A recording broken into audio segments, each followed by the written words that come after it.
আব্দুল্লাহ ইবনে আব্বাস রাদিয়াল্লাহু তাআলা আনহু মদিনার অলিতে গলিতে এলান করে দিলেন, তোমরা কারা গো, তাড়াতাড়ি তোমরা মসজিদের মধ্যে যাও। রে সাহাবীরা, তোমরা তাড়াতাড়ি মসজিদের মধ্যে যাও। আল্লাহর নবী রাহমাতুল লিল আলামিন 15 দিন পর্যন্ত মসজিদের মধ্যে আসে না। সাহাবায়ে কেরাম আল্লাহর পয়গম্বরকে দেখার জন্য পাগল হয়ে আছেন। আরে জানি না কোন দিন আল্লাহর পয়গম্বর মসজিদের মধ্যে আসেন। যেই পয়গম্বরকে দেখলে ক্ষুধা পর্যন্ত নিবারণ হয়ে যায়, দুঃখ দূর হয়ে যায়, ওই পয়গম্বর 15 দিন পর্যন্ত মসজিদের মধ্যে আসে না। সাহাবায়ে কেরাম চোখের পানিগুলো সারিয়া সারিয়া কান্দে। আল্লাহর পয়গম্বর আব্দুল্লাহ ইবনে আব্বাস রাদিয়াল্লাহু তাআলা আনহুকে বললেন, আব্দুল্লাহ ইবনে আব্বাস, মদিনার মধ্যে এলান করে দাও, আমি নবী মসজিদের মধ্যে যাব, সাহাবায়ে কেরামদের সাথে জিন্দেগির শেষ মুলাকাত করব।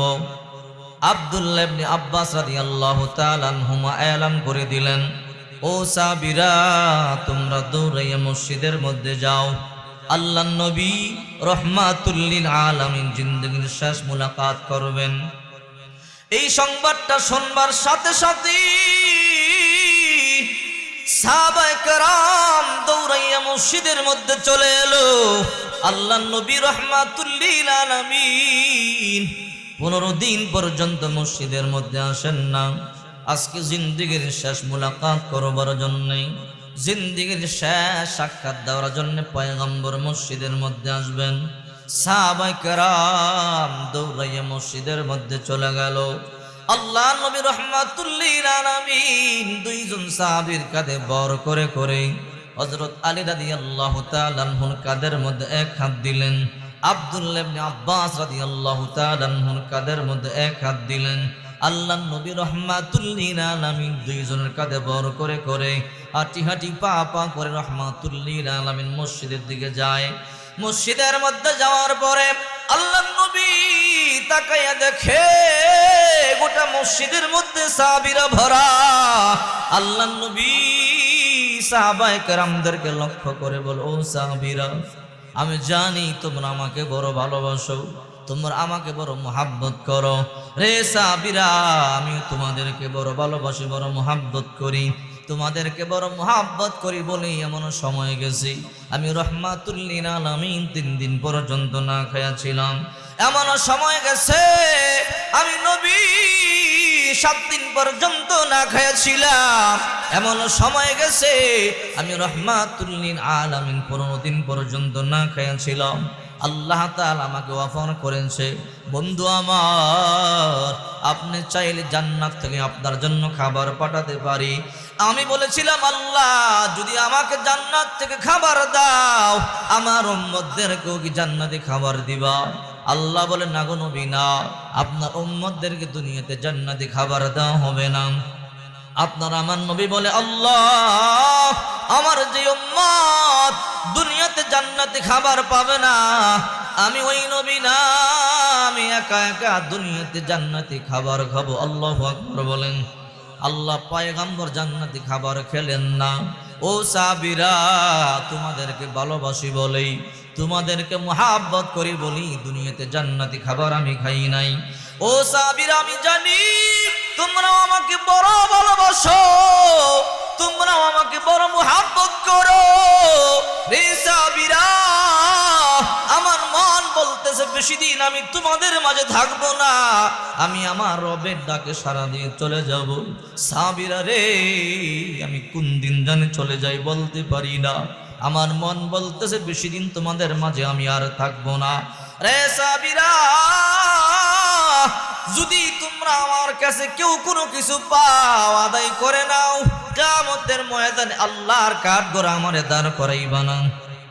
আল্লাহর পয়গম্বর বারবার বলতেছিলেন, রে সাহাবীরা, যদি তোমরা আমার কাছে কেউ কোনো কিছু পাও, আদায় করে নাও, কিয়ামতের ময়দানে আল্লাহর কাঠগড় আমারে দাঁড় করাইবা না।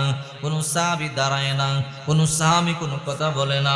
আল্লাহর পয়গম্বর বারবার বলতেছিলেন, সাহাবীরা, যদি তোমরা আমার কাছে কেউ কোনো কিছু পাও, আদায় করে নাও, কিয়ামতের ময়দানে আল্লাহর কাঠগড় আমারে দাঁড় করাইবা না। কোনো সাহাবী দাঁড়ায় না। আপনার আমার করে বারবার রিপিট করতেছিল, রে সাহাবীরা যদি তোমরা আমার কাছে কেউ কোনো কিছু পাওয়া আদায় করে নাও, কিয়ামতের ময়দানে আল্লাহর কাঠগড় আমার দাঁড় করাইবা না। হঠাৎ করে একজন সাহাবী দাঁড়াইয়া গেল, ও রাহমাতুল লিল আলামিন, আপনার সাথে আমার একটা লেনদেন বাকি আছে। আল্লাহর পয়গম্বর বলে, সাহাবীরি আমার সাথে তোমার কি লেনদেন বলো। ওই সাহাবী বলে, ও রাহমাতুল লিল আলামিন, আপনার কাছে আমি 2টা টাকা পাই। আল্লাহর পয়গম্বর বলল, সাহাবীরে কোন দিন তোমার কাছ থেকে আমি 2টা টাকা নিয়েছিলাম, একটু তুমি আমার মনে করাইয়া দিবা কি? এবার ওই সাহাবী বলে, ওগো নবীজি, একদিন আপনি কাবা ঘরের সামনে বসা ছিলেন, আমি আপনার পাশেই বসা ছিলাম। হঠাৎ করে একজন ভিক্ষুক এসে আপনার কাছে কিছু চাইলো, আপনি দিতে পারলেন না, আপনার পকেটে টাকা ছিল না। আপনি আমাকে বললেন, রে সাহাবী, যদি তোমার কাছে থাকে দিয়া দাও, পরে আদায় করে নিও। ওগো নবীজি, ওই দিন 2টা টাকা আপনি আমার কাছ থেকে নিয়েছিলেন, আজও পর্যন্ত 2টা টাকা আপনি আমাকে দেন নাই। আল্লাহর পয়গম্বর বলে, রে সালমান ফারসি, আমার তহবিল থেকে 2টা টাকা দিয়ে ঋণ পরিশোধ করে দাও। ঋণ পরিশোধ করে দেওয়া হলো। আল্লাহর পয়গম্বর আবার বললেন, রে সাহাবীরা, যদি তোমরা কেউ আমার কাছে আর কোনো কিছু পাও, আদায় করে নাও, কিয়ামতের ময়দানে আল্লাহর কাঠগড় আমার দাঁড় করাইবা না। কোন সাহাবী দাঁড়ায় না। আল্লাহর পয়গম্বর আবারও বলতেছিলেন, রে সাহাবীরা, যদি তোমরা আমার কাছে কেউ কোনো কিছু পাও, আদায় করে নাও, কিয়ামতের ময়দানে আল্লাহর কাঠগড় আমার দান করাইবা না। হঠাৎ করে একজন সাহাবী দাঁড়াইয়া গেল, ও নবী, আপনার সাথে আমার একটা লেনদেন বাকি আছে। আল্লাহর পয়গম্বর বলে, কি লেনদেন? ওগো নবীজি, একদিন যুদ্ধের ময়দানে আপনি যে ঘোড়ার পিঠে ছিলেন, আমি আপনার পিছনে বসা ছিলাম। নবীজি গো, আপনি ঘোড়া হাঁকাইবার জন্য বারবার চাবুক দিয়ে আঘাত করতেছিলেন, আর আঘাতগুলো আমার পিঠের মধ্যে লাগতেছিল। নবীজি গো, হিসাব যদি বরাবর করতে হয়, যতটা আঘাত আমার পিঠের মধ্যে করেছেন, অতটা আঘাত আপনার পিঠের মধ্যে করা লাগে। এই সংবাদটা শুনবার সাথে সাথে গোটা মদিনার মধ্যে কান্নার রোল পড়ে গেছে, গোটা মসজিদের মধ্যে কান্নার রোল পড়ে গেছে। আহারি, আল্লাহর পয়গম্বর পিঠের মধ্যে চাবুক দিয়ে আঘাত করবে, আল্লাহর পয়গম্বর সহ্য করতে পারবে না। রহমাতুল লিল আলামিন তো অসুস্থ, এমনি চলতে পারে না। 15 দিন পর্যন্ত পয়গম্বর মসজিদের মধ্যে আসে না। 2জন সাহাবীর কাঁধে বর করি করি আপনার আমার নবী মসজিদের মধ্যে গেল। যদি আজকে আল্লাহর পয়গম্বর পিঠের মধ্যে চাবুক দিয়ে আঘাত করা হয়, পয়গম্বর সহ্য করতে পারবে না। হযরত আবু বকর পিঠটা পাতিয়া দিয়া বলে, রে নবীর সাহাবী উকাশা, যত আঘাত লাগে আমার পিঠের মধ্যে কর।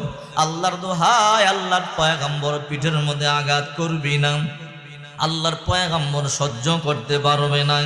ওমর ফারুক রাদিয়াল্লাহু তাআলা আনহু পিঠটা পাতিয়া দিয়া বলে, রে নবীর সাহাবী উকাশা, যত আঘাত লাগে আমি ওমরের পিঠের মধ্যে করো, আল্লাহর পয়গম্বর পিঠের মধ্যে আঘাত করবা না, আল্লাহর পয়গম্বর সহ্য করতে পারবে না। ওই সাহাবী দাঁড়াইয়া বলে, আবু বকর, ওমর, আপনারা দূরে চলে যান, আপনাদের পিঠের মধ্যে আঘাত করলে হিসাব বরাবর হবে না। আল্লাহর নবী আমার পিঠের মধ্যে আঘাত করেছে, হিসাব বরাবর করতে হলে আল্লাহর পয়গম্বর পিঠের মধ্যে আঘাত করা লাগে। আহারে সাহাবায়ে কেরাম, চোখের পানিগুলো সারিয়া সারিয়া কান্দি না। আল্লাহর পয়গম্বর পিঠে আঘাত করলে পয়গম্বর সহ্য করতে পারবে না। গোটা মসজিদের মধ্যে কান্নার রোল পড়ে গেল। প্রতিটা সাহাবী চোখের পানিগুলো সারিয়া সারিয়া কান্দে। হঠাৎ করে আল্লাহর পয়গম্বর ডাক দিয়া বলেন, ওকাশারে আয় আয়, আমার কাছে আয়, এই চাবুকটা ধর, এই চাবুক দিয়ে আমার পিঠের মধ্যে আঘাত কর, হিসাব বরাবর কর, কিয়ামতের ময়দানে আল্লাহর কাঠগড় আমার দান করাবি না। ওই সাহাবী আল্লাহর পয়গম্বরের সামনে যায়, আর সাহাবীরা হাউমাউ করিয়া করিয়া কান্দে। আল্লাহর দোহাই, আল্লাহর পয়গম্বরের সামনে যাবি না, পয়গম্বরের পিঠের মধ্যে আঘাত করবি না, আল্লাহর পয়গম্বর সহ্য করতে পারবি না। ওই সাহাবী আল্লাহর পয়গম্বরের সামনে চলে গেল। আল্লাহর নবী তার হাতের মধ্যে চাবুকটা দিয়া বলে, ও কাশারি, এই ধর চাবুক, এই চাবুক দিয়ে আমার পিঠের মধ্যে আঘাত করে হিসাব বরাবর কর। ওই সাহাবী চাবুকটা হাতের মধ্যে লইয়া বলে, ওগো নবীজি, এই চাবুক দিয়ে আপনি আমার পিঠের মধ্যে আঘাত করেন নাই, হিসাব যদি বরাবর করতে হয়, যেই চাবুক দিয়ে আপনি আমার পিঠের মধ্যে আঘাত করেছেন ওই চাবুকটাই লাগবে। আহারে, সাহাবীর আশ্চর্য হয়ে গেল, গোটা মসজিদের মধ্যে কান্নার রল পড়ে গেল। কেমন সাহাবী আল্লাহর নবীর পিঠে আঘাত করবে? আহারে, এমন সাহাবী তো দেখি নাই। আমরা আল্লাহর পয়গম্বরের জন্য জীবন দেই, আর এই সাহাবী আল্লাহর পয়গম্বর পিঠের মধ্যে আঘাত করবে। বলেন, নবীজি গো, হিসাব যদি বরাবর করতে হয়, যেই চাবুক দিয়ে আপনি আমার পিঠের মধ্যে আঘাত করেছিলেন ওই চাবুকটাই লাগবে। এই কথা বলবার পরে আল্লাহর নবী রাহমাতুল লিল আলামিন তার প্রিয় সাহাবী সালমান ফারসিকে ডেকে বলে, রে সালমান ফারসি, তাড়াতাড়ি যা, আমার কন্যা ফাতেমার বাড়িতে যা, আমি আমার ফাতেমার কাছে আমার চাবুকটা জমা রাখছি, যা রে তাড়াতাড়ি যা, আমার ফাতেমার কাছ থেকে চাবুকটা গিয়া নিয়ে আয়। সালমান ফারসি রাদিয়াল্লাহু তাআলা আনহু দৌড়িয়ে ফাতেমার বাড়িতে চলে গেল। ফাতেমার দরজার সামনে দাঁড়াইয়া বলে, ও ফাতেমা, দরজা খুলো। ফাতেমা বলে, কে? আমি পয়গম্বরের সাহাবী সালমান ফারসি। ও সালমান ফারসি ভাই আমার, এই সময় তুমি আমার বাড়িতে কেন আসলাম? আমি আসি নাই রে ফাতেমা, আল্লাহ নবী রাহমাতুল লিল আলামিন আমারে পাঠাইছে। কেন পাঠাইছে? ফাতেমা গো, আল্লাহর পয়গম্বর নাকি তার চাবুকটা তোমার কাছে জমা রাখছে। বলে, হ্যাঁ। এই চাবুকটা দাও, এই চাবুকটার জন্য আল্লাহর পয়গম্বর আমারে পাঠাইছে। সালমান ফারসি ভাই আমার আব্বাজান চাবুক দিয়ে কি করবে? আমার আব্বাজান তো এমনি চলতে পারে না, 15 দিন পর্যন্ত মসজিদের মধ্যে যাইতে পারে না। দুইজন সাহাবীর কাঁধে বার করে করে আমার আব্বাজান মসজিদের মধ্যে গেল। আমার আব্বাজান এখন চাবুক দিয়ে কি করবে? নতুন করে কোন যুদ্ধ লাগা গেল নাকি? বলে, না, যুদ্ধ লাগে নাই। বলে, তাহলে চাবুক দিয়ে কি করবে? ফাতেমা, সেই কথা আমি তোমাকে বলতে পারবো না। ফাতেমা বলে, না বললে চাবুকও দিব না। সালমান ফারসি বলে, ফাতেমা রে, গোটা মসজিদের মধ্যে সাহাবায়ে কেরাম বরা, গোটা মদিনার মসজিদের মধ্যে পয়গম্বর বসে আছেন, তাড়াতাড়ি চাবুকটা দাও, দেরি করবা না। চাবুক দিয়ে আমার আব্বাজান কি করবে? সেই কথা তোমাকে বললে সইতে পারবা না। ফাতেমা বলে, তাড়াতাড়ি বলো, না বললে তোমাকে চাবুকও দিব না। সালমান ফারসি রাদিয়াল্লাহু তাআলা আনহু বিপদের মধ্যে পড়ে গেল। সালমান ফারসি ডাক দিয়ে বলে, রে ফাতেমা, তাহলে শোনো, আল্লাহর পয়গম্বর জিন্দেগীর শেষ ভাষণ দিতেছেন। ও সাহাবীরা, আমার মন বলতেছে বেশি দিন তোমাদের মাঝে আমি আর থাকবো না। রে সাহাবীরা, যদি তোমরা আমার কাছে কেউ কোনো কিছু পাও আদায় করে নাও, কিয়ামতের ময়দানে আল্লাহর কাঠগড়া আমারে দাঁড় করাইবা না। এই কথা বলবার পর একজন সাহাবী দাঁড়াইয়া গেল, নাম তার ওকাশা রাদিয়াল্লাহু তাআলা আনহু। দাঁড়াইয়া বলল, নবীজি, আপনার সাথে একটা লেনদেন আমার বাকি আছে। কি লেনদেন? নবীজি গো, যুদ্ধের ময়দানে আপনি যে ঘোড়ার উপরে ছিলেন, আমি আপনার পিছনে বসা ছিলাম, আপনি ঘোড়া হাঁকাইবার জন্য চাবুক দিয়ে আঘাত করতেছিলেন, আঘাতগুলো আমার পিঠের মধ্যে লাগতেছিল। ওগো নবীজি, হিসাব বরাবর করতে হলে যতটা আঘাত আমার পিঠের মধ্যে করেছেন অতটা আঘাত আপনার পিঠের মধ্যে করা লাগে। রে ফাতেমা, এই চাবুক দিয়ে ওই সাহাবী আল্লাহর পয়গম্বরের পিঠের মধ্যে আঘাত করবে। এই কথা শুনবার সাথে সাথে ফাতেমার মাথার মধ্যে যেন আসমানটা ভাঙিয়া বলল, না, আমার আব্বার পেটে আঘাত করলে আমার আব্বাজান সহ্য করতে পারবে না। আমার আব্বাজান তো এমনি 15 দিন পর্যন্ত মসজিদের মধ্যে যায় না। আজকে দুইজন সাহাবীর কাঁধে বার করে করে আমার আব্বাজান মসজিদের মধ্যে গেল। আমার আব্বার পেটে আঘাত করলে আমার আব্বা সহ্য করতে পারবে না। দাঁড়া সালমান ফারসি ভাই, না, আমার আব্বার পেটে দিয়ে আঘাত করলে আমার আব্বা তো মরিয়া যাবে। ফাতেমা তার দুইটা সন্তানকে ডাক দিয়া বলে, কইরে হাসান, কইরে হুসাইন, তোরা কই, তাড়াতাড়ি আয়, কে যেন রে তোদের নানার পিঠের মধ্যে চাবুক দিয়ে আঘাত করবে।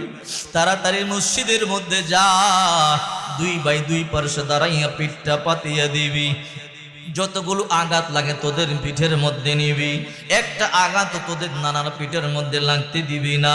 হাসান আর হুসাইন রাদিয়াল্লাহু তাআলা আনহু দৌড়াইয়া মসজিদের মধ্যে চলে যায়। সাধারণ সাহাবী নয়, যাদের ব্যাপারে আল্লাহর পয়গম্বর বলেছেন আল হাসানুল হুসাইন সাইয়্যিদা শাবাবি আহলিল জান্নাহ, হাসান হুসাইন জান্নাতের যুবকদের সর্দার। ওই যুবকদের সর্দার নানার দুই পাশে দাঁড়াইয়া গেল, পিঠটা খালি করিয়া দিয়া বলে, ওগো নানার সাহাবী উক্কাশা,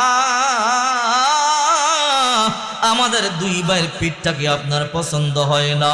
যত আঘাত লাগে আমাদের পিঠের মধ্যে করেন, নানার পিঠের মধ্যে একটা আঘাত করবেন না, আমাদের নানা সহ্য করতে পারবে না। আমাদের দুই ভাইয়ের পিঠের মধ্যে আঘাত করেন, আঘাতে আঘাতে রক্তাক্ত করে দেন, আমাদের দুই ভাইকে প্রয়োজনে শহীদ করে দেন, আমাদের নানার পিঠের মধ্যে একটা আঘাত লাগতে দিবেন না। উক্কাশা রাদিয়াল্লাহু তাআলা আনহু বলে, ওগো হাসান, ওগো হুসাইন, আপনারা চলে যান, আপনাদের পিঠের মধ্যে আঘাত করলে হিসাব বরাবর হবে না। কারণ আল্লাহর পয়গম্বর আমার পিঠের মধ্যে আঘাত করেছে, হিসাব বরাবর করতে হলে আল্লাহর পয়গম্বর পিঠের মধ্যে চাবুক দিয়ে আঘাত করা লাগে। হাসান হুসাইনকে আল্লাহর পয়গম্বর বলে, রে হাসান, রে হুসাইন, তোরা দূরে চলে যা। হঠাৎ করে সালমান ফারসি রাদিয়াল্লাহু তাআলা আনহু দৌড়াইয়া চলে এলো, চাবুকটা আল্লাহর পয়গম্বরের হাতের মধ্যে দিল। এবার আল্লাহর পয়গম্বর ডাক দিয়া বলে, উক্কাশারে আয় আয়, এই সেই চাবুক, এই চাবুক দিয়ে তোর পিঠের মধ্যে আমি আঘাত করেছিলাম, আয় আয়, হিসাব বরাবর কর। যতটা আঘাত আমি তোর পিঠের মধ্যে করেছি অতটা আঘাত আমার পিঠের মধ্যে করে হিসাব বরাবর কর। ওই সাহাবী আঘাত করবার জন্য সামনে যায়, আহারি মদিনার মসজিদের মধ্যে কান্না রোল পড়ে যায়। ছোট ছোট বাচ্চারা পর্যন্ত মায়ের স্তনের মধ্যে মুখ লাগায় না। আল্লাহর পয়গম্বর পিঠের মধ্যে আঘাত করবা না। সাহাবায়ে কেরাম বলে, উক্কাশা রে, তোর পায়ে পরি, হাতে ধরি, পয়গম্বর পিঠের মধ্যে আঘাত করবি না, আল্লাহর পয়গম্বর সহ্য করতে পারবে না। ওই সাহাবী সামনে যায়, আর সাহাবায়ে কেরামদের চিৎকার বেড়ে যায়। ওই সাহাবী আল্লাহর পয়গম্বরের কাছে চলে যায়, আল্লাহর পয়গম্বর তার হাতের মধ্যে চাবুকটা দিয়া বলে, উক্কাশা রে, এই নে আমি রাহমাতুল লিল আলামিন আমার পিঠটা পাতিয়া দিলাম, যত আঘাত লাগে আমার পিঠে কর। আল্লাহর নবী বলে, ও উক্কাশা, হিসাব বরাবর কর, কিয়ামতের ময়দানে আল্লাহর কাঠ গড়া আমার দান করাবি না। ওই সাহাবী চাবুকটা লইয়া পিছন দিকে যায়। হযরত আবু বকর লাফ দিয়া তার পায়ের মধ্যে বইরা বলে, উক্কাশা রে, তোর পায়ে পড়ি, আল্লাহর নবীর পিঠের মধ্যে আঘাত করবি না, আল্লাহর পয়গম্বর সহ্য করতে পারবে না। প্রতিটা সাহাবী চোখের পানি সারিয়া কান্দে রে। গোটা মসজিদের মধ্যে সাহাবীরা লাফায়া লাফায়া কান্দে, না রে না, আল্লাহর পয়গম্বর পিঠের মধ্যে চাবুক দিয়ে আঘাত করবি না।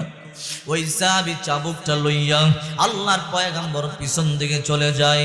আল্লাহর পয়গম্বর পিঠটা পাতিয়া দিল, যতটা আঘাত আমি তোমারে করেছি অতটা আঘাত আমার পিঠের মধ্যে করো, হিসাব বরাবর করো, কিয়ামতের ময়দানে আল্লাহর কাঠ গড়া আমার দান করাইবা না। ওই সাহাবী চাবুকটা লইয়া পিছন দিকে যায় আর বলো, ওগো নবীজি, যেদিন আপনি আমার পিঠে চাবুক দিয়ে আঘাত করেছিলেন ওই দিন আমার পিঠের মধ্যে চাদর ছিল না গো নবীজি, হিসাব যদি বরাবর করতে হয় ওগো নবীজি আপনার চাদর মোবারকটা সরাইতে হয়। আরে সাহাবীরা আরো আশ্চর্য হয়ে গেল, কেমন নিষ্ঠুর সাহাবী তুমি, পয়গম্বরের চাদরটা পর্যন্ত সরাইতে বলো। আল্লাহর পয়গম্বর চাদর মোবারকটা সরাইয়া দিয়া ডাক দিয়ে বলে, ওকাসারে আমি আমার চাদরটা সরাইয়া দিলাম, যত আঘাত লাগে আমার পিঠের মধ্যে কর, হিসাব বরাবর কর। কিয়ামতের ময়দানে আল্লাহর কাঠগড় আমার দাঁড় করাবে না। ওই সাহাবী চাবুকটা লইয়া আল্লাহর পয়গম্বর পিঠের মধ্যে মারবে। এমন সময় বলে, নবীজি এখনো পর্যন্ত আপনার গায়ের মধ্যে পাঞ্জাবি মোবারকটা আছে, নবীজি গো আপনার পাঞ্জাবিটাও সরাতে হবে, কারণ যেদিন আপনি আমার পিঠের মধ্যে আঘাত করেছিলেন আমার পিঠের মধ্যে কোনো কাপড় ছিল না, একদম খালি ছিল। এই সংবাদটা শুনবার সাথে সাথে গোটা মদিনার মসজিদে কান্নার রোল আরো বেড়ে গেছে। আহারে আল্লাহর নবী পিঠ এই বুক কাউকে দেখাইতো না, আজকে আল্লাহর পয়গম্বর পিঠটা খালি করতেছে। আমার এই পিঠ কোনোদিন খালি করি নাই, আজকে তোর জন্য খালি করতে হবে। তবু আমি আমার পিঠ খালি করিয়া দিব, হিসাব বরাবর কর। কিয়ামতের ময়দানে আল্লাহর কাঠগড়ে আমার দাঁড় করবি না। আপনারা আমার নবী রাহমাতুল লিল আলামিন পাঞ্জাবিটা টান দিয়ে পেটটা খালি করিয়া দিল। আল্লাহর পয়গম্বর ডাক দিয়া বলে, ওকাসারি আমি আমার পিঠ খালি করিয়া দিলাম, আয় আমার পিঠের মধ্যে আঘাত কর, হিসাব বরাবর কর। ওই সাহাবী চাবুকটা লইয়া আল্লাহর পয়গম্বর পিছন দিকে যায়। আবু বকর ওমর রাদিয়াল্লাহু তাআলা আনহুমা লাফ দিয়ে সাহাবীর পায়ের মধ্যে দইরা বলে, ওকাসারি তোর পায়ে পড়ি, পয়গম্বর পেটে আঘাত করবি না। বলে, আবু বকর ওমর আপনারা দূরে চলে যান, হিসাব বরাবর করতে হলে আল্লাহর পয়গম্বর পিঠের মধ্যে আঘাত করা লাগে। আল্লাহর পয়গম্বর বলে, আবু বকর ওমর তোমরা দূরে চলে যাও, আমার পিঠে আঘাত করতে দাও, হিসাব বরাবর করতে দাও, কিসাস বরাবর করতে দাও কিয়ামতের ময়দানে। এরপর আল্লাহর দরবার আমি বেয়াজ্জুতি হইতে চাই না। ওই সাহাবী চাবুকটা লইয়া আল্লাহর পয়গম্বর পিঠ বরাবর দাঁড়াইয়া গেছে। আল্লাহ নবীর পিঠের মধ্যে মাত্র চাবুকটা মারবে, সাহাবীরা লাফায়া লাফায়া কান্দে। গোটা মদিনার মধ্যে কান্নার রোল পড়ে গেছে। ছোট ছোট বাচ্চারা পর্যন্ত মায়ের স্তরের মধ্যে মুখ লাগায় না। ওই সাহাবী চাবুকটা লইয়া নবীর পিঠে মারবে, চাবুকটা উপরে উঠাইলো, এখনই আল্লাহ নবীর পিঠে মারবে। চাবুকটা পিছন দিকে ফালাইয়া আল্লাহ নবীকে জাপ দিয়া ধইরা আল্লাহ নবীর মোহরে নবুয়তের মধ্যে একটা চুমা দিয়া দিছে। আল্লাহু আকবার বলে নূরে একটা ঝলকানি মাইরা উঠছে।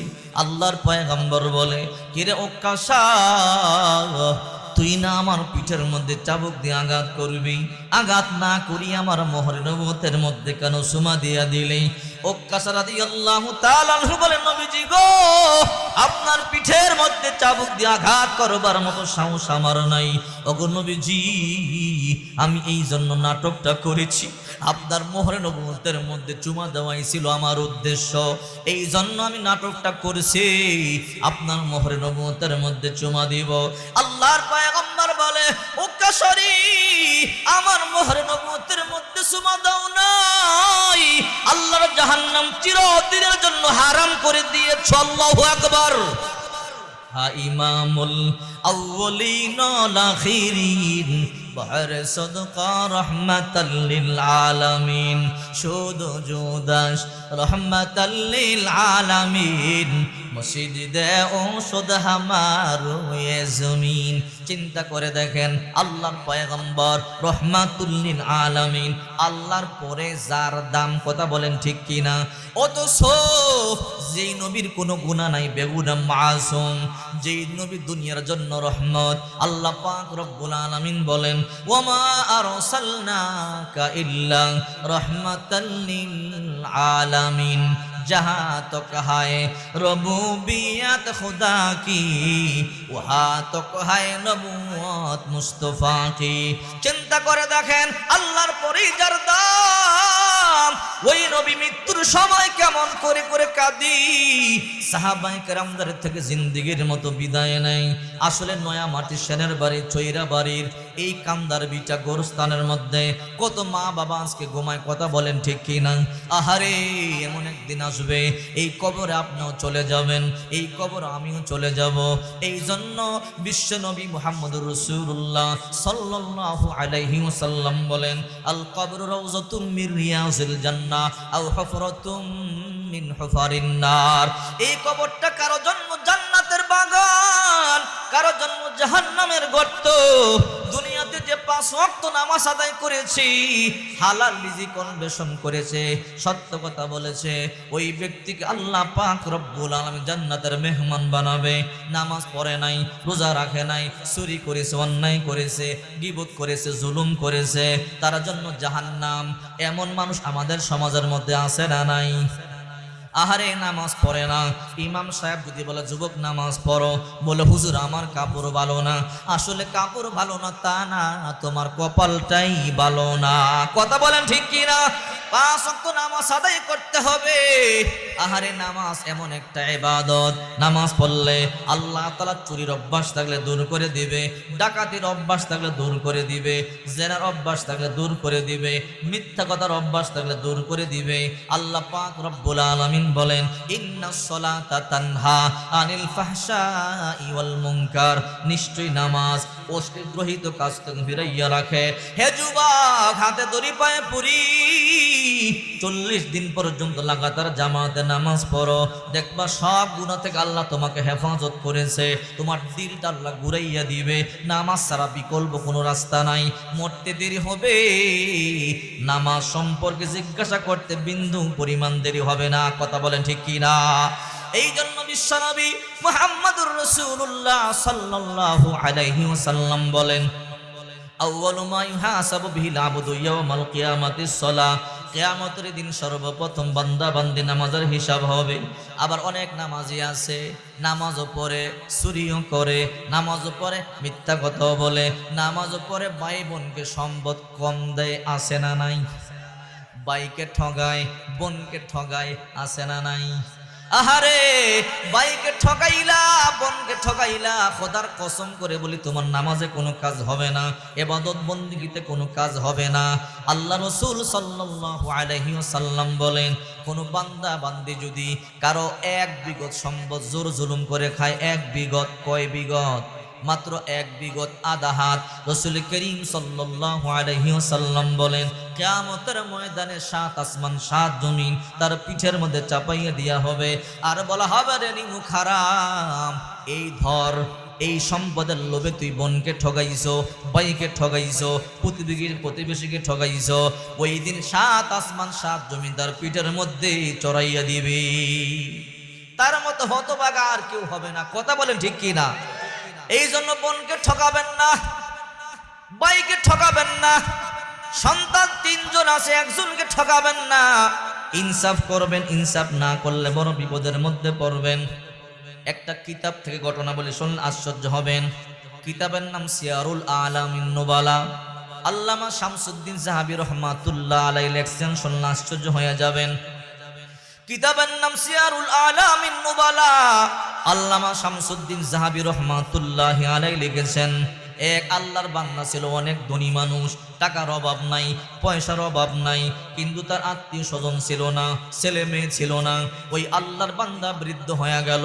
ওই আল্লাহর বান্দা মনে মনে চিন্তা করে, আমার টাকার অভাব নাই, পয়সার অভাব নাই, কিন্তু খাওয়ার মতো কোনো লোক নাই, এই টাকা পয়সা দিয়ে আমি কি করব? ওই আল্লাহর বান্দা মনে মনে সিদ্ধান্ত নিছে, আমি আমার সব সম্পদ আল্লাহ রাস্তা দান করিয়া দিব, কিছু সম্পদ রাখবো, যে সম্পদগুলো লইয়া আমি মক্কায় চলে যাব, আমি সারা জনমভর মক্কায় থাকবো, জীবনটা মক্কাতেই কাটাইয়া দিব। ওই আল্লাহর বান্দা জিন্দেগির সব সম্পদ দান করিয়া দিছে, কিছু টাকা জমা রাখছে একটা ব্যাগের মধ্যে, কিছু দিনার, এই দিনারগুলো দিয়ে বাকি জিন্দেগি পার করবে। ওই আল্লাহর বান্দা সব সম্পদ দান করিয়া দিয়া ব্যাগের মধ্যে কিছু দিনার স্বর্ণের টাকা লইয়া মক্কা শরীফ চলে আসছে। মনে মনে এই চিন্তা, আমার সম্পদ কে খাবে, তাই সব সম্পদ দান করিয়া দিয়া ব্যাগ ভর্তি টাকা লইয়া মক্কা শরীফ চলে আসছে। এই টাকাগুলো দিয়ে আমার জিন্দগি পার করব, আমি আর আমার দেশে যাব না, যেহেতু সব সম্পদ দান করিয়া দিলাম। এই দুনিয়ার মধ্যে আমার আত্মীয় স্বজন বলতে কেউ নাই। ওই আল্লাহর বান্দা টাকাগুলো লইয়া মক্কাতুল মুকাররমায় চলে আসছে। বাইতুল্লাহ শরীফ তাওয়াফ করে, কিন্তু পিঠের মধ্যে ব্যাগ ভর্তি টাকা। এই টাকা লইয়া বাইতুল্লাহ তাওয়াফ করতে বড় কষ্ট হয়। এই জন্য আল্লাহর বান্দা মনে মনে চিন্তা করে, এই টাকা লইয়া বাইতুল্লাহ তাওয়াফ করতে আমার বড় কষ্ট হয়। যদি আমি একটা নেককার বান্দা, আমানতদার বান্দা পাইতাম, তার কাছে আমার টাকাগুলো জমা রাখতাম, পরবর্তীতে আমি তার কাছ থেকে নিয়ে নিতাম। ওই আল্লাহর বান্দা চিন্তা করি, হঠাৎ করে একজন বলে, ভাই আপনি কি চিন্তা করেন? বলে, দেখেন আমার সব সম্পদ আমি দান করিয়া দিছি, জিন্দেগির কিছু সম্পদ লইয়া মক্কা শরীফ চলে আসছি। আমি এই মক্কাতে আমার জীবন পার করে দিব। আমার এই ব্যাগের মধ্যে আমার জিন্দেগির শেষ সম্বল, এই টাকাগুলো আমি নিয়ে আসলাম, কিন্তু এই টাকাগুলো লইয়া বাইতুল্লাহ তাওয়াফ করতে আমার বড় কষ্ট হয়। যদি একটা আমানতদার মানুষ পাইতাম, তার কাছে টাকাগুলো জমা রাখতাম, পরে আবার তার কাছ থেকে টাকাগুলো নিয়ে নিতাম। বলে, হ্যাঁ একজন আমানতদার ব্যক্তি আছে। বলে, কে? বলে, ওই যে অমুক জায়গার মধ্যে যাও, গিয়া দেখবা মাথার মধ্যে বড় পাগড়ি, মুখের মধ্যে দাড়ি, হাতের মধ্যে তাসবিহ। ওই আল্লাহর বান্দার কাছে শত শত মানুষ টাকা পয়সা জমা রাখে। আবার হজের মৌসুম শেষ হইলে এই টাকাগুলো আমার নিয়ে যায়, সম্পদ নিয়ে যায়। তুমি তোমার টাকা তার কাছে জমা রাখো, যখন তোমার হজ পালন শেষ হয়ে যাবে, তোমার টাকা আমি তোমার তার কাছ থেকে নিয়ে নিও। ওই আল্লাহর বান্দা ঠিকানা মোতাবেক তার বাড়িতে গেল, গিয়ে দেখে, হ্যাঁ সত্যি সত্যি এক আল্লাহর বান্দা, মাথার মধ্যে বড় পাগড়ি, মুখের মধ্যে দাড়ি, হাতের মধ্যে তাসবির দানা। হাজার হাজার মানুষ তার কাছে আমানত রাখতেছে টাকা পয়সা, আবার যখন চায় তখন ফিরাইয়া দেয়। এই আল্লাহর বান্দা গিয়া বলে, ভাই আমার বাড়ি এই মক্কায় নয়, আমি বহু দূর থেকে এসেছি, আমার সব সম্পদ আমি দান করে দিছি। এই ব্যাগের মধ্যে আমার জিন্দগির শেষ সম্বল কিছু টাকা আছে, এগুলো আমার বাকি জিন্দগি পার করবার জন্যে। আমি এই টাকা পিঠের মধ্যে লইয়া বহন করতে বড় কষ্ট হয়, বাইতুল্লাহ তাওয়াফ করতে আমার বড় কষ্ট হয়। আপনার কাছে আমার টাকাগুলো জমা রাখতে চাই, আমার হজ পালন শেষে আমি আবার নিয়ে যাব। ওই আল্লাহর বান্দা কয়, ঠিক আছে জমা রাখতে পারেন। শুনলে আশ্চর্য হয়ে যাবেন। ওই আল্লাহর বান্দার টাকাগুলো জমা রাখছে। জমা রাখবার পরে বলল, আপনার নাম লেখেন। ব্যাগের মধ্যে নাম লেখছে। নাম লেখা বলে, আমার পিছনের রুমের মধ্যে, ঘরের মধ্যে নিয়ে রাইখা চলে যান। ওই আল্লাহর বান্দা ব্যাগের মধ্যে নাম লেখা পিছনের ঘরের মধ্যে রাইখা চলে গেল। ওই আল্লাহর বান্দা এখন আরামে হজ করে, সুন্দর করিয়া হজ পালন শেষ করলো। এরপরে বাইতুল্লাহ শরীফ শেষ করিয়া আল্লাহর নবীকে সালাম দেওয়ার জন্য মদিনা শরীফ গেল। মদিনা শরীফ গিয়ে পয়গম্বরকে সালাম দিল। হজের মৌসুম শেষ হয়ে গেল। ওই আল্লাহর বান্দা আবার মদিনা শরীফ থেকে মক্কা শরীফ আসলো। এইবার মনে মনে ভাবে, আমার হজ পালন শেষ হয়ে গেল, আমার খাবার দাবারের টাকা নাই, আমার এখন টাকা দরকার। যাই ওই আল্লাহর বান্দা থেকে আমার ব্যাগটা গিয়ে নিয়ে আসি। ওই আল্লাহর বান্দা হাঁটি হাঁটি পা পা করে যার কাছে ব্যাগটা জমা রাখছিল তার কাছে গেছে। গিয়া দেখে ওই বাড়িতে ওই লোকটা নাই। বলে, ও আল্লাহর বান্দারা, এই বাড়ির মালিক কোথায়? বলে, এই বাড়ির মালিক তো মারা গেছে। মাথার মধ্যে আসমানটা যেন ভাঙিয়া বলল, না, আমি তো ওনার কাছে আমার ব্যাগ ভর্তি টাকা জমা রাখছিলাম, উনি মারা গেল। বলে, হ্যাঁ, দুইটা সন্তান দাঁড়াইয়া গেল। তোমরা কারা? বলে, আমরা ওনার সন্তান। ও সন্তানেরা, তোমাদের বাবার কাছে এক ব্যাগ ভর্তি টাকা আমি জমা রাখছিলাম। তোমার আব্বাজান বলেছিল, যখন তোমার হজ পালন শেষ হয়ে যাবে তখন টাকাগুলো আমার কাছ থেকে নিয়ে নিও। এখন তোমার আব্বার ইন্তেকাল হয়ে গেল, আমার টাকাগুলো দাও। সন্তান দুইজন বলে, আমার আব্বাজান আপনার টাকা সম্পর্কে আমাদেরকে তো কিছু বলে যায় নাই, বলে কি বলো, আমি অসহায়, আমার জিন্দেগীর সব সম্পদ আমি দান করিয়া কিছু টাকা লইয়া আমি বাইতুল্লাহতে আসলাম হজ পালন করবার জন্য। আমি টাকাগুলো শেষ সম্বল তোমার বাবার কাছে জমা রাখছি।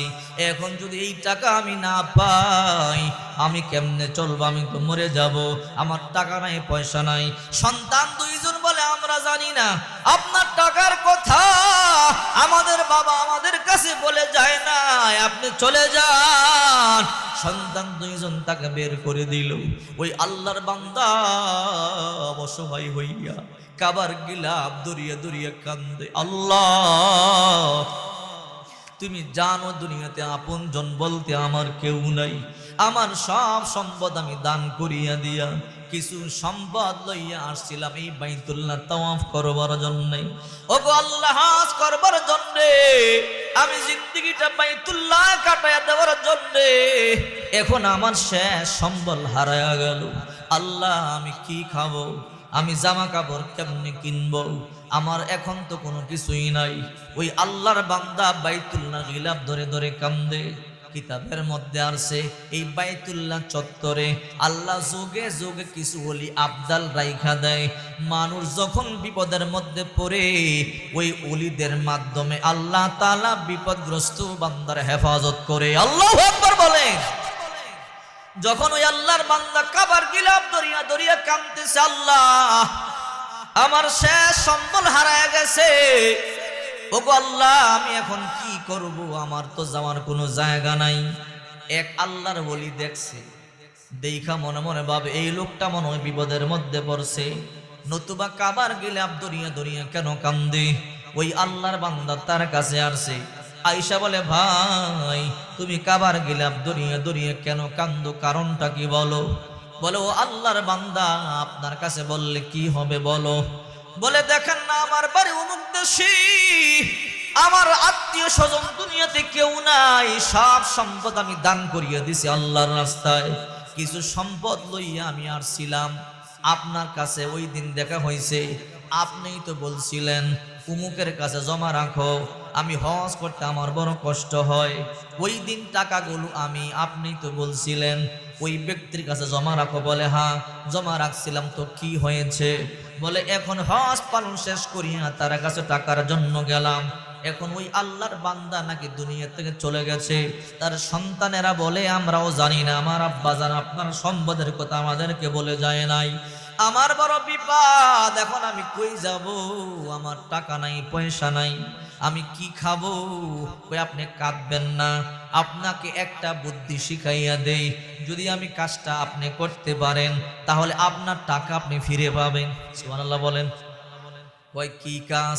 কয় এই যে সামনে জমজম কূপ দেখতেছেন, এই জমজম কূপের সামনে যান, জমজম কূপের পানি দিয়ে অজু বানান, অজু বানাইয়া 2 রাকাত নামাজ পড়েন, নামাজ পড়িয়া জমজম কূপের সামনে যান, জমজম কূপের সামনে গিয়া বলবেন, ও আল্লাহর বান্দা তুমি বের হও, তুমি দাঁড়াও, তুমি আমার টাকার সংবাদ আমারে দিয়া দাও। ওই আল্লাহর বান্দা যদি নেককার হয় জমজম কূপ থেকে লাফ দিয়ে দাঁড়াইয়া তোমার টাকার সংবাদ তোমাকে দিয়ে দিবে। আল্লাহু আকবার। কারণ কি? মানুষ যখন মারা যায় নেককারদের রুহুটা এই জমজম কূপের মধ্যে জমা হয়। সুবহানাল্লাহ বলে। আপনি যখন মারা যাবেন যদি নেককার হন তাহলে আপনার রুহুটা এই জমজম কূপের মধ্যে জমা হবে। কিতাবের নাম সিয়ারুল আলামিন নুবালা, আল্লামা শামসুদ্দিন জাহাবী রহমাতুল্লাহ আলাইহি লিখেছেন। আল্লাহু আকবার বলেন। যাও যাও জমজম কূপের সামনে যাও, ওযু বানাও, 2 রাকাত নামাজ পড়িয়া ডাক দাও। যদি লোকটা নেককার হয় জমজম কূপ থেকে বের হবে, লাফ দিয়ে দাঁড়াবে, তোমার টাকার সংবাদ তোমাকে বলে দিবে।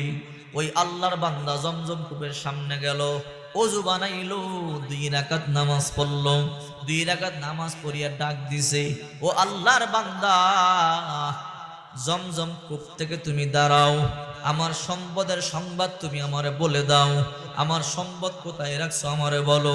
ওই আল্লাহর বান্দা যতই ডাকে কেউ উঠে না। আবার 2 রাকাত নামাজ পড়লো, আবার ডাকলো, আবার উঠে না। আবার 2 রাকাত নামাজ পড়লো, আবারও ডাকলো, আবারও উঠে না, আবার 2 রাকাত নামাজ পড়লো, আবার ডাকলো, আবারও উঠে না। পঞ্চমবার আবার 2 রাকাত নামাজ পড়লো, আবারও ডাকলো, আবারও উঠে না। 10 রাকাত নামাজ হয়ে গেল, রাগ হয়ে গেল। এবার বাইতুল্লাহর গিলাফ ধরে আবারও কান্দি। ওই আল্লাহর বান্দাকে এখন আমার কেন কান্দ? ওই আপনার কথায় 2 রাকাত নয় 10 রাকাত নামাজ পড়িয়া ডাকলাম, কিন্তু লোকটা উঠে না। কই লোকটা তো উঠে না বলে বুঝলাম, আর একটা কাজ করো, যদি করো তাহলে তোমার টাকা পাইবা। বলে কি কাজ? ওই ইয়ামেন দেশে যাও, ইয়ামেন দেশে একটা কূপ আছে, কূপের নাম বারহুদ কূপ। যত বদকার আছে, নাফরমান আছে, যখন মারা যায় ইয়ামেনের বারহুদ কূপের মধ্যে তাদের রূহগুলো জমা হয়। নেককাররা যদি মারা যায় তাহলে রূহগুলো জমজম কূপে জমা হয়, মনে রাখবেন। আর বদকার যারা মারা যায় তাদের রূহগুলো ইয়ামেন একটা বারহুদ কূপ আছে, নেড়ে চার্জ দিবেন, বারহুদ কূপ দেখবেন, বিশাল এক ভয়ঙ্কর কূপ দেখতে পারবেন। ওই কূপটা ইয়েমেন দেশে আছে। ওই বদকারদের রূহটা ওই বারহুদ কূপের মধ্যে জমা হয়। এই আল্লাহর বান্দা মনে হয় তোমার লোকটা নেককার না, এই জন্য তার রূহটা জমজম কূপের মধ্যে জমা হয় নাই। যদি তুমি টাকা পাইতে চাও তাহলে তুমি ইয়ামেন দেশে যাও, ইয়ামেন দেশে গিয়া বারহুদ কূপের মধ্যে গিয়া 2 রাকাত নামাজ পড়ে ডাক দাও। যদি লোকটা বদকার হয়, কূপ থেকে লাফ দিয়া দাঁড়াইয়া যাবে, তোমার টাকার সংবাদ তোমাকে দিয়ে দিবে। আল্লাহু আকবার। আমি ইয়ামেন দেশে কেমনে যাব? আমি তো ইয়ামেন দেশ চিনি না, কেমনে যাব? আমি ওই কূপটাও চিনি না। কয় আমি তোমার একটা রাহবার দিব, সে তোমাকে ইয়েমেন দেশে ঘোড়া চলাইয়া নিয়ে যাবে। এইবার একজন লোক দিল, ওই ব্যক্তি তাকে ঘোড়ায় চড়াইয়া ইয়েমেন দেশে নিয়ে গেল। যেতে যেতে ইয়েমেন দেশে যাওয়ার পরে বলে, এই সেই কূপ, নাম বারহুদ কূপ। 2 রাকাত নামাজ পড়েন, নামাজ পড়িয়ে আপনি ওই ব্যক্তির নাম 2 রাকাত ডাক দেন। যদি ওই লোকটা বদকার হয়, এই রূহটা এই কূপে আছে, যেহেতু জমজম কূপে নাই, বোঝা গেল লোকটা নেককার না, তাহলে এই কূপের মধ্যে নিশ্চয় আছে। আপনি ডাক দিবেন, দেখবেন লোকটা লাফ দিয়া দাঁড়াইয়া আপনার টাকার সংবাদ আপনারে দিয়ে দিছি।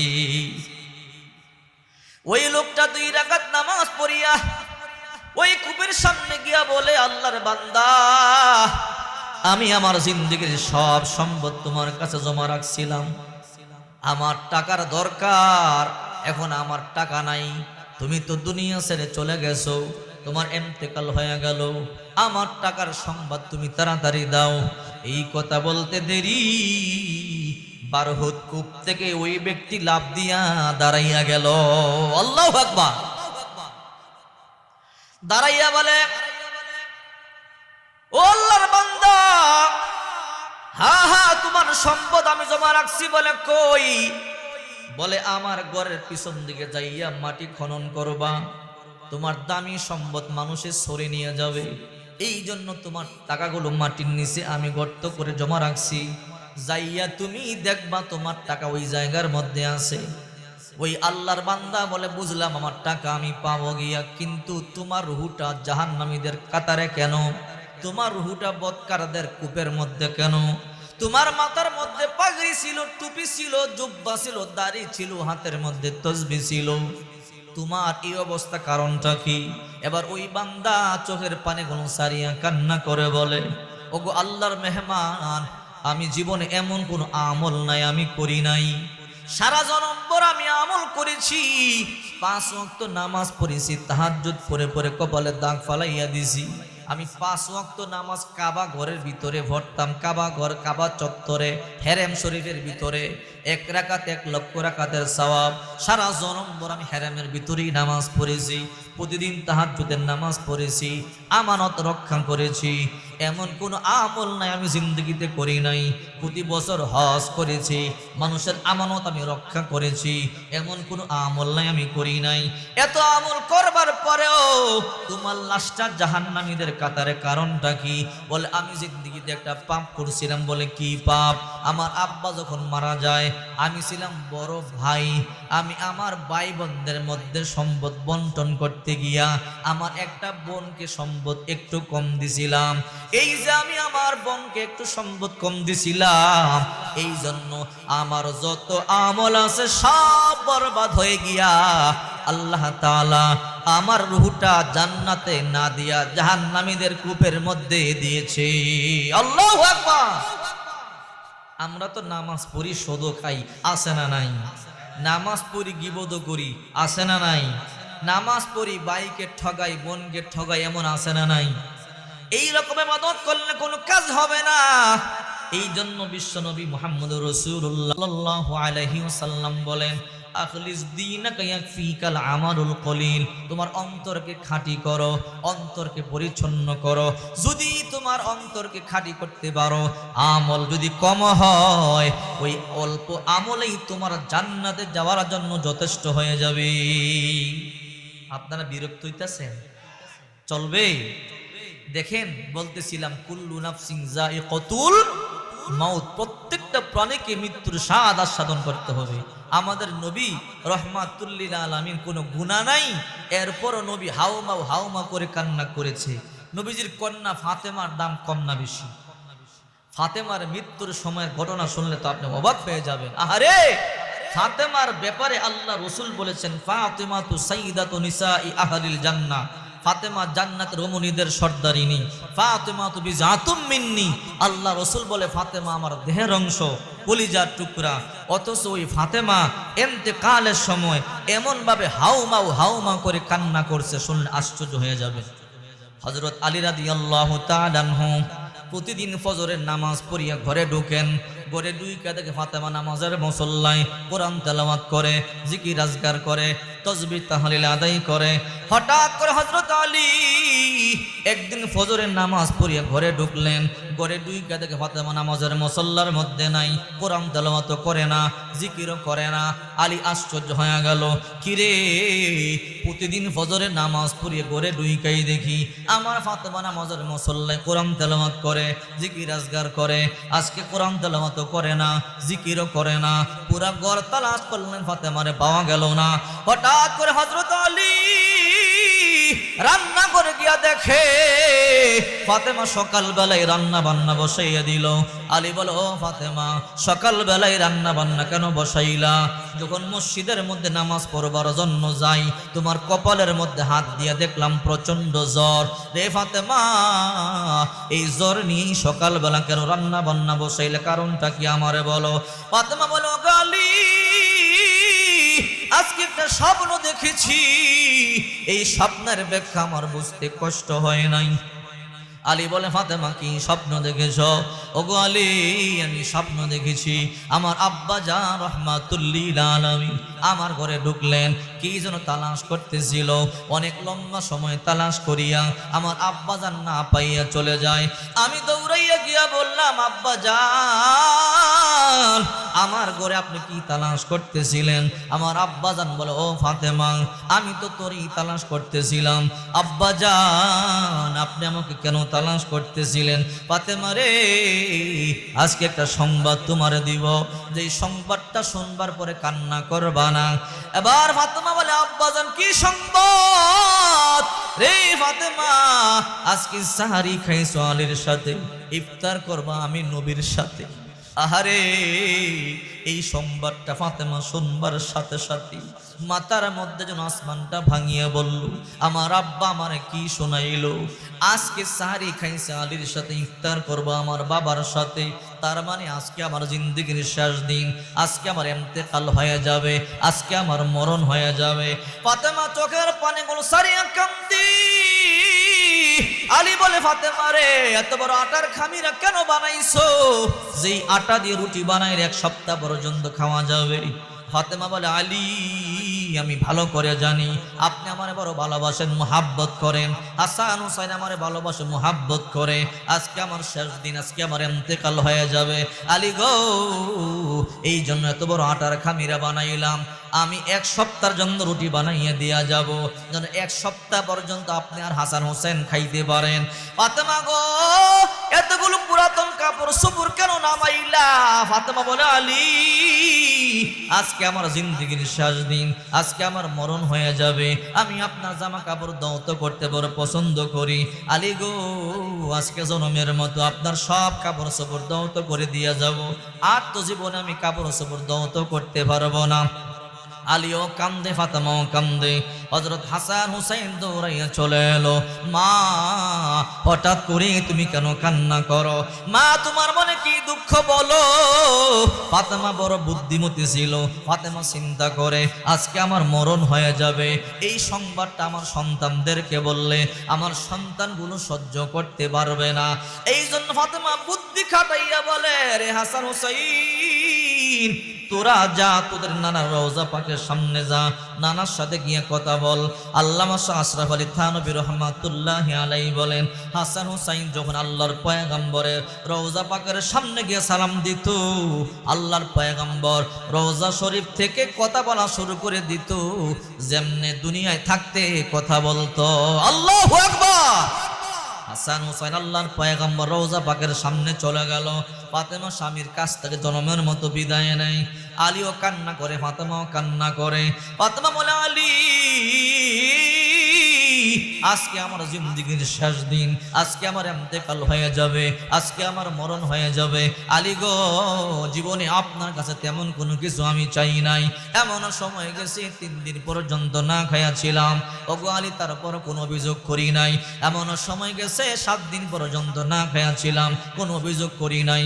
এমন সময় গেছে 15 দিন পর্যন্ত না খাইয়াছিলাম, কোনো অভিযোগ করি নাই। আজকে আমার জিন্দেগির শেষ দিন, আজকে আমার ইন্তেকাল হয়ে যাবে। আলী গো, আমার 2টা চাওয়া পূরণ করবেন কিনা বলেন? আলী বলে, ফাতেমা তোমার 2টা কি চাওয়া? ফাতেমা বলে, আলী সেই ছোট্টবেলা আপনার সংসারে আইছি, দামি 1 জোড়া জুতা আপনার কাছে কোনোদিন চাই নাই, দামি 1 জোড়া গহনা আপনার কাছে চাই নাই, দামি একটা শাড়ি কোনোদিন আপনার কাছে চাই নাই। আলী গো, আজকে আমার ইন্তেকাল হয়ে যাবে, আজকে আমি মরিয়া যাব, আমার 2টা চাওয়া পূরণ করবেন কিনা বলেন? আলী বলে, ফাতেমা তোমার 2টা কি চাওয়া বলো? আমার 1 নম্বর চাওয়া, আজকে যখন আমার ইন্তেকাল হয়ে যাবে, মাইকিং করবেন না, এলান করবেন না, লাশটা গোপনে দাফন করিয়া দিবেন। আলী বলে, ফাতেমা রে, কেন? তুমি নবীজির কলিজার টুকরা কন্যা, তোমার ইন্তেকালের সংবাদটা ছড়াইয়া পড়লে গোটা মদিনার মধ্যে সবচেয়ে বড় জানাজা তোমার হবে, সবাই তোমার জানাজার মধ্যে শরীক হবে, কারণ তুমি নবীজির কলিজার টুকরা কন্যা। তোমার ব্যাপারে আল্লাহর পয়গম্বর বলেছেন, ফাতিমাতু সাইয়্যিদাতু নিসাই আহলিল জান্নাহ, ফাতেমা জান্নাত রমণীদের সর্দারিনী। ফাতেমা রে, কেন নিষেধ করতেছ?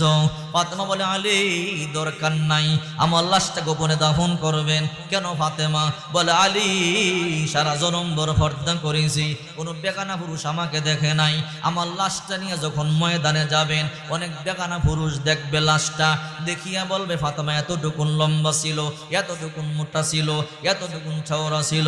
না গো আলী না, আমার লাশটা গোপনে দাফন করিয়া দিবেন। আলী বলে, ফাতেমা রে, এতক্ষণে বুঝলাম, যাও যাও, তোমার 1 নাম্বার ওয়াদা আমি রাখবো, তোমার 2 নাম্বার শর্তটা কি বলো? ফাতেমা বলে, আলী আমার 2 নাম্বার চাওয়া হলো, আলী গো, আমি জানি আপনি যুবক মানুষ, আমার ইন্তেকালের পরে আপনার বিবি দরকার, আপনি 2য় বিবাহ করবেন। আলী গো, এতে আমার কোনো আপত্তি নাই, আপনি 2য় বিবাহ করিয়া বিবির নিয়ে সংসার করবেন, এত আমার কোনো আপত্তি নাই। কিন্তু আলী, আপনি ভালো করিয়া জানেন হাসান হুসাইনকে আমি বড় ভালোবাসি, আমার 2টা সন্তানকে আমি গলার মধ্যে 2টা ঘুম পাড়াই। আলী গো, আজকে আমার ইন্তেকাল হয়ে যাবে, অন্ধকার কবরে আমাকে রাইখা আসবেন, কিছুদিন পরে আপনি নতুন বিবাহ করবেন, নতুন বিবির নিয়ে আপনি ঘুমাবেন। আলী, আমার 2টা সন্তান গভীর রাত্রে পাশের ঘরে মা মা বলিয়া কাঁদবে। মা ফাতেমা তুমি কই? আমার 2টা সন্তান যখন মা মা বলিয়া কাঁদবে, আমি মা ফাতেমা কবরে তাই কোন সহ্য করতে পারবো না। আলী গো, আপনি ওয়াদা দেন, মাঝে মাঝে আমার 2টা সন্তানকে বুকে নিয়ে ঘুমাইবেন, ওইদিকে হযরত হাসান হুসাইন আল্লাহর পয়গম্বরের সাথে কথা বলেন। আল্লাহর পয়গম্বর বলে, রে হাসান হুসাইন তাড়াতাড়ি বাড়িতে যা, আজ আর কথা বলা লাগবে না। নানা কেন কথা বলবেন না, রাগ করেছেন নাকি? আরে হাসান হুসাইন রাগ করি নাই। ও নানা কেন কথা বলবেন না, তাড়াতাড়ি বাড়িতে যা, মাকে গিয়া ভালো করিয়া দেখ, জনমের মতো দেখ আর মাকে দেখতে পারবি না। নানা কেন? তোদের মা জনমের মতো আজকে আমার কাছে চলে আসবে। এই কথাটা শুনতে দেরি দুই ভাইয়ের মাথার মধ্যে যেন আসমানটা ভাঙিয়া পড়ল। দুই ভাই মাটির মধ্যে গোড়াগড়ি করিয়া কান্দে। না, মায় যদি চলিয়া যায় কারে আমরা মা বলে ডাকবো? কার বুকের মধ্যে আমরা দরিয়া ঘুমাবো? ক্ষুধা লাগলে কে খাবার খাওয়াবে? দুঃখের সময় কে সান্ত্বনা দিবে? গোসল দিয়া কে তেল মালিশ করে দিবে? দুই ভাই গলা কাটা মুরগির মতো ছটফট করিয়া কান্দে। কিছুক্ষণ পর দুই ভাই ওইটা দৌড়াইয়া বাড়ির দিকে রওনা। বাড়িতে গিয়ে দেখে মাও কান্দে, বাবাও কান্দে। মায়ের গলাটা জাবরাইয়া দরিয়া বলে, মা গো কেন গো তুমি চোখের পানি জারিয়া কান্দো? মা বলে, হাসান হুসাইন এমনি কান্দি। মা না, সত্য কথা কেন গোপন করছো? নানায় সব বলিয়া দিছে। ও মা, আজকে নাকি আমাদেরকে রাইখা চইলা যাইবা। মাগু যদি তুমি চইলা যাও কারে আমরা মা ডাকবো? গভীর রাত্রে কার গলার মধ্যে দুইরা ঘুমাবো? ক্ষুধা লাগলে কে সান্ত্বনা দিবে? দুই ভাই কান্দে, ফাতেমার কলিজা ফাটিয়া যায়। আল্লাহ, আমি আমার সন্তানদেরকে কি বুঝ দিব? দুই ভাই বুদ্ধি করলো, মাত্র 6 মাস আগে আল্লাহ নবী ইন্তেকাল করছে। আল্লাহ নবী ইন্তেকালের সময় দুই ভাইকে 2টা পাগড়ি হাদিয়া দিয়া গেছে, 2টা জুব্বা হাদিয়া দিয়া গেছে, 2টা টুপি হাদিয়া দিয়া গেছে। দুই ভাই বুদ্ধি করলো, নানার দেওয়া জুব্বা পরিয়া, পাগড়ি পরিয়া, টুপি পরিয়া তরবারি নিয়ে দরজার মধ্যে দাঁড়াইয়া যাব, আজরাইলকে গড়ে ঢুকতে দিব না। আল্লাহু আকবার বলেন। হাসান হুসাইনের দাম কি কম? যার ব্যাপারে আল্লাহ রসুল বলেন, আল হাসান ওয়াল হুসাইন সাইয়্যিদা শাবাবি আহলিল জান্নাহ। হাসান হুসাইন জান্নাতের যুবকদের সর্দার। আল্লাহু আকবার বলেন। ছোট মানুষ তো 6 বছর বয়স, তেমন কিছু বুঝে না। নানার দেওয়া জুব্বা বইরা, নানার দেওয়া টুপি ভাগরি বইরা দরজার মধ্যে তরবারি নিয়ে দাঁড়াইছে, আজরাইলকে ঘরে ঢুকতে দিব না। আল্লাহু আকবার চিল্লায়ে বলেন। আচ্ছা, হাসান হুসাইন যদি ঘরের মধ্যে দাঁড়াইয়া যায়, আজরাইল কি ঢুকবে? হাসান হুসাইনের দাম কেমন দেখেন। একদিন আল্লাহ নবী নামাজ পড়াইতেছেন, আসরের নামাজ, সাহাবায়ে কেরাম পিছনে, নবীজি সাজদায় গেছে, হুসাইন গিয়া আল্লাহ নবীর পিঠের মধ্যে ওইটা বৈশা গেছে। সুবহানাল্লাহ বলেন। এখন আল্লাহ নবী, হুসাইন তো নামে না, আল্লাহ নবীও মাথা উঠাইতে পারে না। পিছনে সাহাবায়ে কেরাম সাজদার মধ্যে, সাহাবীরা মনে মনে ভাবে, আল্লাহ নবী তো ফরজ নামাজের মধ্যে এত লম্বা সাজদা দেয় না, আল্লাহ নবী আজকে এত লম্বা সাজদা দিল কেন? সাহাবীরাও তো মাথা উঠাইতে পারে না, নবী মাথা উঠায় না, সাহাবীরা কেমনে উঠায়? কথা বলেন ঠিক কিনা? অনেক লম্বা সময় পরে আল্লাহ নবী ভাবলেন, হোসাইন তো এমনি নামবে না, হোসাইনকে নামানোর চেষ্টা করি। তাই আল্লাহ নবী জামা ধরে টান দিলেন নামাইবার জন্য। আল্লাহ বলে, ও বন্ধু আমার, হোসাইনকে আপনি ইচ্ছে করে টানে নামাবেন না। যতক্ষণ হোসাইন ইচ্ছে করে না নামে, সেজদায় থাকেন, আপনি মাথা উঠাবেন। আল্লাহু আকবার বলে। হোসাইনের দাম কম না বেশি? আর একটু শোনেন। একদিন হোসাইন আল্লাহ নবীকে এসে বলে, না না, মানিল আমজাদে ইলাল্লাহ, আল্লাহর কাছে দাম বেশি কার, আপনার না আমার? সুবহানাল্লাহ বলে। চিন্তা করেন, রহমাতুল লিল আলামিন সাইয়্যিদুল মুরসালিনকে বলে, না না, আপনার দাম বেশি না আমার দাম বেশি? সুবহানাল্লাহ বলেন। নাতিটাও তো সাধারণ নাতি না। আল্লাহ রাসূল বলেছেন, আল হাসান ওয়াল হুসাইন সাইয়্যিদা শাবাবি আহলিল জান্নাহ। হাসান হুসাইন জান্নাতের যুবকদের সর্দার। আল্লাহু আকবার বলেন। তো আল্লাহ রসুল বলে, আনা সাইয়্যিদুল মুরসালিন খাতামুন নবিয়্যিন শাফিউল মুজলিমিন, আমার দাম বেশি, আমি রহমাতুল লিল আলামিন, আমি শেষ নবী। কয়, না না, আপনি ডাইরেক্ট বলবেন আপনার দাম বেশি, আমি মানতে রাজি না, পারলে যুক্তি দিয়ে জিতেন, দেখি কার দাম বেশি। আল্লাহু আকবার বলেন। তো আল্লাহ রসুল বলে, আচ্ছা তুই যুক্তি দি। হোসাইন বলে, না না, বলেন তো আপনার বাবার নাম কি? আল্লাহর পয়গম্বর বলে, আমার বাবার নাম আব্দুল্লাহ। না না খালি আব্দুল্লাহ নি বলে হ্যাঁ খালি আব্দুল্লাহ আগে পিছে কিছু লকব নাই কয় না কিছু নাই লাইসা ক্বাবলাহু ওয়ালা বাদাহু শাই আব্দুল্লাহর আগে পিছে কিছু নাই বলে না কিছু নাই ও নানা খালি আব্দুল্লাহরে কয়জনে চিনে আর আমার বাবার নাম কি আপনি জানেননি বল তোর বাবার নাম কি আসাদুল্লাহিল গালিব আমার বাবা আল্লাহর বিজয়ী বাঘ আল্লাহর বিজয়ী সিংহ আলী কাররামাল্লাহু ওয়াজহু আমার বাবার ব্যাপারে আল্লাহর পয়গম্বর বলেছেন আনা মদিনাতুল ইলমি ওয়া আলিয়ুম বাবুহা আমি ইলমের শহর আমার আলী ইলমের দরওয়াজা ও না না আপনার বাবার ব্যাপারে এমন একটা হাদিস আসেনি বলে না নাই এবারে বলেন তো আপনার বাবার দাম বেশি না আমার বাবার দাম বেশি আল্লাহর পয়গম্বর বলে হুসাইন আমার বাবা থেকে তোর বাবার দাম হাজার হাজার গুণ বেশি কই নানা বাবার দিক দিয়ে জিতে গেলাম এবার বলে তো আপনার মায়ের নাম কি আল্লাহর পয়গম্বর বলে আমার মায়ের নাম আমেনা ও খালি আমেনা বলে হ্যাঁ আগে পিছে কিছু নাই বলে না লাইসা ক্বাবলাহা ওয়ালা বাদা শাই আগে পিছে কিছু লকব নাই কয় না কিছু লকব নাই ও না না খালি আমেনারে কয়জনে চিনে আমার মায়ের নাম কি জানেননি বল তোর মায়ের নাম কি ফাতেমাতুজ জাহরা রাদিয়াল্লাহু তাআলা আনহা আমার মায়ের নাম ফাতেমা যার ব্যাপারে আল্লাহর নবী রাহমাতুল লিল আলামিন বলেছেন ফাতেমা তো সাইয়্যিদাতু নিসাই আহলিল জান্নাহ ফাতেমা জান্নাতের মুনিদের সর্দারিনী ফাতেমা তো বিজাতুম মিন্নি ফাতেমা আমার দেহের অংশ কলিজার টুকরা না না এমন একটা হাদিস আপনার মায়ের ব্যাপারে আসেনি কয় না নাই এবার বলেন তো আপনার মায়ের দাম বেশি না আমার মায়ের দাম বেশি আল্লাহর পয়গম্বর বলে হুসাইন আমার মা থেকে তোর মায়ের দাম হাজার হাজার গুণ বেশি কয় না না বাবার দিক দিয়ে জিতে গেলাম মায়ের দিক দিয়ে জিতে গেলাম এবার বলুন তো আপনার নানির নাম কি আল্লাহু আকবার বলেন বলে আমার নানির নাম বাররা বিনতে আব্দুল উজ্জা না না খালি বাররা বিনতে আব্দুল উজ্জা নি বলে হ্যাঁ খালি বাররা বিনতে আব্দুল উজ্জা ও না না লাইসা ক্বাবলাহা ওয়ালা বাদা শাই বাররার আগে পিছে কিছু নাই বলে না কিছু নাই এই বাররা বিনতে আব্দুল উজ্জার কয়জনে চেনে ও না না আমার নানির নাম কি আপনি জানেননি বল তোর নানির নাম কি না না আমার নানি এমন নানি যাকে আল্লাহ তাআলা নিজে সালাম দেয় আল্লাহু আকবার আমার নানি এমন নানি আমার নানির নাম খাদিজা তোহেরা খাদিজা বিনতে খুয়াইলিদ আমার নানি এমন নানি আমার নানিকে আল্লাহ তাআলা নিজে সালাম দেয় আমার নানি দুনিয়ার সবচেয়ে দামি নারী আমার নানির ব্যাপারে আল্লাহর পয়গম্বর বলেছেন আফজলুন নিসাই আহলিল জান্নাতি খাদিজাতু বিনতু খুয়াইলিদ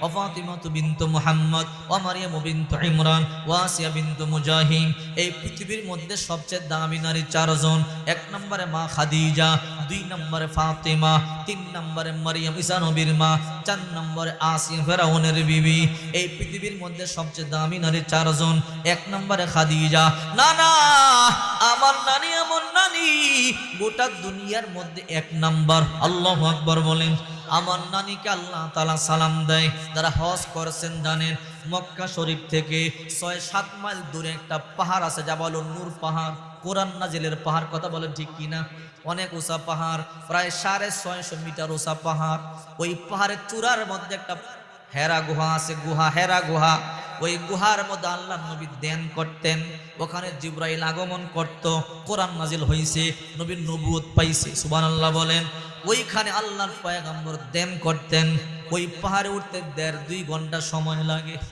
নিম্নে ১ ঘন্টা ১.৫ ঘন্টা ২ ঘন্টা আর বুড়া যারা তারা উঠতেই পারে না অনেক উঁচা পাহাড় আহারে মা খাদিজা দৈনিক ২ বার ৩ বার মক্কা শরীফ থেকে খাবার বানাইয়া ওই পাহাড় বায়া বায়া কেমন উপরে নিয়ে যাইতো দৈনিক ২ বার ৩ বার মা খাদিজার কনুই কেটে যাইতো রক্তক্ষরণ হইতো হাঁটু কেটে যাইতো রক্তক্ষরণ হইতো আল্লাহর পয়গম্বর বলতো খাদিজা আমার জন্য এত কষ্ট করো তোমার হাঁটু কেটে যায় হাত কেটে যায় মা খাদিজা বলতো নবীজি গো আমি আপনারে বড় ভালোবাসি বড় মহব্বত করি ওগো নবীজি আপনার জন্য আমার হাত আর হাঁটু কেন আপনার জন্য আমার জীবন পর্যন্ত বিলায়া দিতে পারি একদিন মা খাদিজা পার বায়া বায়া খাবার নিয়ে উপরে উঠতেছিল। জিবরাইল চলে এলো। জিবরাইল এসে বলে, ওগো নবীজি, ওই যে আপনার বিবি খাদিজা খাবার নিয়ে পার বায়া বায়া উঠতেছে। আল্লাহর পয়গম্বর বলে, হ্যাঁ জিবরাইল। জিবরাইল বলে, নবীজি গো, আজকে খাদিজার জন্য একটা সুসংবাদ আছে। বলে, কি সুসংবাদ? ওগো নবীজি, স্বয়ং আল্লাহ তাআলা নিজে আজকে খাদিজারে সালাম দিয়েছে। চিন্তা করে দেখেন, আল্লাহ তাআলা মা খাদিজারে সালাম দিয়েছে। হুসাইন বলে, না না, আমার নানি এমন নানি যাকে আল্লাহ তাআলা সালাম দিয়েছে। এবার বলে, আপনার নানির দাম বেশি না আমার নানির দাম বেশি? আল্লাহর পয়গম্বর বলে, হুসাইন, আমার নানি থেকে তোর নানির দাম হাজার হাজার গুণ বেশি। না না, বাবার দিক তো জিতে গেলাম, মায়ের দিক তো জিতে গেলাম, নানির দিক তো জিতে গেলাম। এবার আসেন আসল জায়গায়। ওই আসল জায়গা আমার কোনটা? ও নানা বলেন তো, আপনার নানার নাম কি? আল্লাহু আকবার বল। আপনার নানার নাম কি? আল্লাহর পয়গম্বর বলে, আমার নানার নাম আব্দুল ওয়াহাব জহুরি। ও নানা, এই আব্দুল ওয়াহাবকে কয়জনে চিনে? লাইসা ক্বাবলাহু ওয়ালা বাদাহু শাই। আব্দুল ওয়াহাবের আগে পিছে কিছু নাই। বলে, না কিছু নাই। ওগো নানা, এই আব্দুল ওয়াহাবরে কয়জনে চিনে? আর আমার নানার নাম কি জানেননি? বল, তোর নানার নাম কি? ডাইরেক্ট নাম কয় না, সুবহানাল্লাহ বলে। কয়, আমার নানা এমন নানা যার মাথা থেকে পা পর্যন্ত আল্লাহ তাআলা প্রশংসা করেছে। ও নানা, আমার নানা এমন নানা যাকে আল্লাহ তাআলা কখনো কখনো মোহাব্বত করে করে ইয়াসিন বলিয়া বলিয়া ডাক দিয়েছে, কখনো কখনো হামিম বলিয়া বলিয়া ডাক দিয়েছে। আমার নানাকে আল্লাহ তাআলা কখনো কখনো তহা বলিয়া বলিয়া ডাক দিয়েছে। আমার নানাকে আল্লাহ তাআলা কখনো কখনো আলিফ লাম মিম বলিয়া বলিয়া ডাক দিয়েছে। আমার নানা এমন নানা যাকে আল্লাহ তাআলা ইয়া আইয়ুহান নাবিয়্যু হাররিদিল মুমিনিনা আলাল কিতাল বলে বলে প্রশংসা করেছে। কখনো কখনো আমার নানার ব্যাপারে আল্লাহ তাআলা ইয়া আইয়ুহান নাবিয়্যু কুল লি আজওয়াজিকা বলেছে। কখনো কখনো ওয়াদ-দুহা ওয়াল-লাইলি ইযা সাজা বলে বলে প্রশংসা করেছি। কখনো কখনো রাফা'না লাকা যিকরুকা বলে বলে প্রশংসা করেছি। কখনো কখনো তাবারাকাল্লাযী নাযালাল ফুরকানা আলা আবদিহি লিয়াকুনা লিল আলামিনা নাযীরা বলে বলে প্রশংসা করেছে। কখনো কখনো আমার নানার ব্যাপারে আল্লাহ তাআলা ইয়া আইয়ুহাল মুজাম্মিল বলিয়া বলিয়া প্রশংসা করেছেন। কখনো কখনো আমার নানার ব্যাপারে আল্লাহ তাআলা ইয়া আইয়ুহাল মুদ্দাসসির বলিয়া বলিয়া মজা কইরা ডাক দিছে। আল্লাহু আকবার বলেন। কখনো কখনো আমার নানার ব্যাপারে আল্লাহ তাআলা ওয়া মা আরসালনাকা ইল্লা রাহমাতাল লিল আলামিন বলেছেন। কখনো কখনো মুহাম্মাদুর রাসূলুল্লাহ বলে বলে আমার নানার প্রশংসা করেছি। আল্লাহ নবী আর বসে থাকতে পারলেন না, লাফ দিয়ে দাঁড়াইয়া গেল। হুসাইনকে বুকে জড়াইয়া কপালের মধ্যে চুমা দিয়া বলে, হুসাইন, আমি নবী হারবার জন্য দুনিয়াতে আসি নাই, আমি কারো কাছে হারি নাই। হুসাইন রে, আমি রহমাতুল লিল আলামিন আজকে তোর কাছে হেরে গেলাম। আল্লাহু আকবার। ইমামুল আউয়ালিন ওয়াল আখিরিন বাহর সাদকা রাহমাতাল লিল আলামিন শুধু জুদাস রাহমাতাল লিল আলামিন মসজিদে ও শুধু আমার এ জমিন। বলতেছিলাম এই ইমাম হাসান হুসাইন দাম কম না বেশি? ফাতেমার দাম কম না বেশি? যেই ফাতেমার ব্যাপারে আল্লাহর রাসূল বলেছেন, ফাতেমা তো সাইয়্যিদাতু নিসাই আহলিল জান্নাহ, ফাতেমা জান্নাতুল মুমিনদের সর্দারিনী। ওই ফাতেমা পর্যন্ত মৃত্যুর ভয়ে কান্দে, আলী আমার লাশটা নিয়ে ময়দানে যাবেন না, এলান করবেন না, গোপনে দাফন করবেন, কারণ আমি চাই না আমার লাশটাও মানুষে দেখো। ও আলী, আপনি আমার মাফ করেন যদি জীবনে কোনো ভুল করে থাকি। অথচ এই ফাতেমার ব্যাপারে আল্লাহ রাসূল বলেন, ফাতেমা তু সাইয়্যিদাতু নিসাই আহলিল জান্নাহ, জান্নাত রমণীদের সর্দারিনী। ফাতেমা তু বিজআতুম মিন্নি, ফাতেমা আমার দেহের অংশ। এই ফাতেমার ব্যাপারে আল্লাহ রাসূল এত সুসংবাদ দিলেন, এরপর মৃত্যুর ভয়ে কান্না